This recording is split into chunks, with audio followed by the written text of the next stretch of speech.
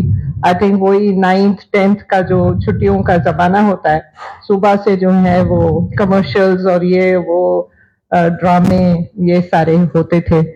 اور جیسے آپ نے کہا ہمارا گھر بالکل سامنے ہوتا تھا, تو حمایت علی شاعر اور محمد علی ان کے گودوں میں کھیلی ہوئی ہوں. وہ سائیکل پہ آتے تھے اس زمانے میں محمد علی.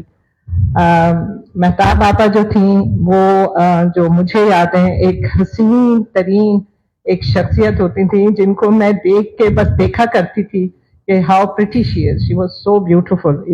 مطلب اس وقت جو انسان جب بچہ ہوتا ہے تو اس کو آواز اور اس کی اتنی سمجھ نہیں ہوتی, ان کو جو سامنے کی شخصیت ہوتی ہے اس کی بہت وہ سارٹ آف اس سے امپریس ہوتے ہیں.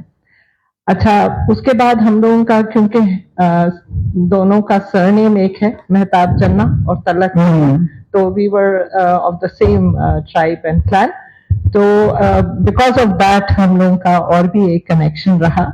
اور آپا کے ساتھ ایک بہت پیار والا رشتہ ہمیشہ سے رہا, اور انہوں نے بھی بہت بہت شفقت سے زندگی بھر میرے ساتھ وہ واسطہ نبھایا.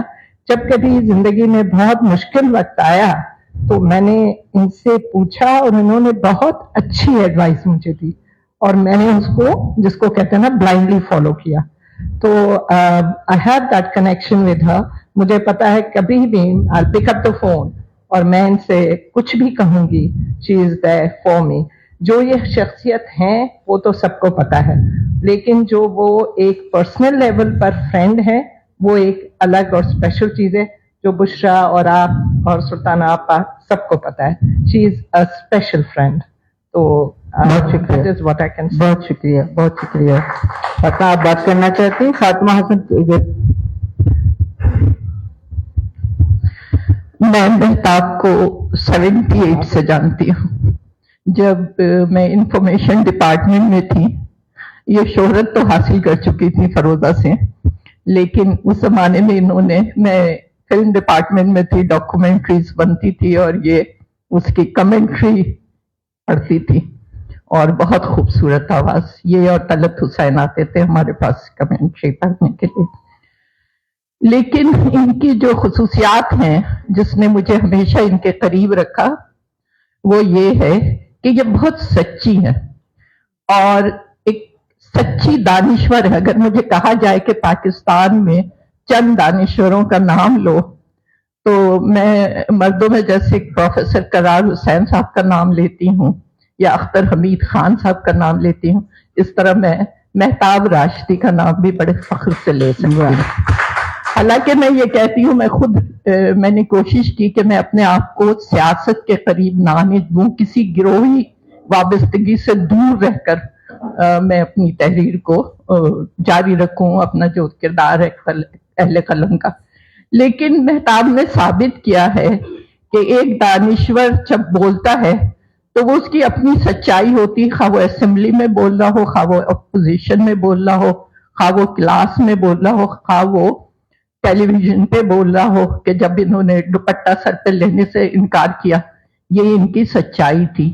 اور ابھی بھی جو یہ گفتگو کر رہی تھی تو یہ اپنی سچائی سے کر رہی تھی, کسی مصلحت کے تحت نہیں کر رہی تھی. تو دو باتیں ان میں جو انسپائر کرنے والی ہے اور جو جن نے بھی سنی ہے اور جو نسلیں سنیں گی, ایک یہ کہ ان کا سچ, ان کا اپنا سچ ہے, یہ کسی کی اسپوکس مین نہیں ہے. دوسرے یہ ہمیشہ عصبیت سے پاک رہی. جیسا انہوں نے کہا کہ انہوں نے ہر ایک سے سیکھا, جیسے انہوں نے ابھی علامہ اقبال کو ڈیفینڈ کیا, اپنے موقف پہ قائم رہی, جیسا کہ اس کتاب میں, اب یہ کتاب میں پڑھتی رہی ہوں, کچھ نہیں بدلا. کچھ نہیں بدلا کہنے کا مطلب ہے کہ بدلنے کی ایک شدید خواہش ان کے اندر ہے, اور اس میں یہ اپنا کردار ادا کر رہی ہیں. اور جتنا تنوع اس کے مضامین میں ہے وہی ان کی فکر کو, ان کو سمجھنے کے لیے اور ثابت کرنے کے لیے بہت زیادہ ہے. میں مہتاب کو مبارکباد دیتی ہوں کہ انہوں نے اپنے کو ہر قسم کی آلودگی سے پاک ہو کر جیسا دیکھا ویسا لکھا. بہت شکریہ. امینہ سید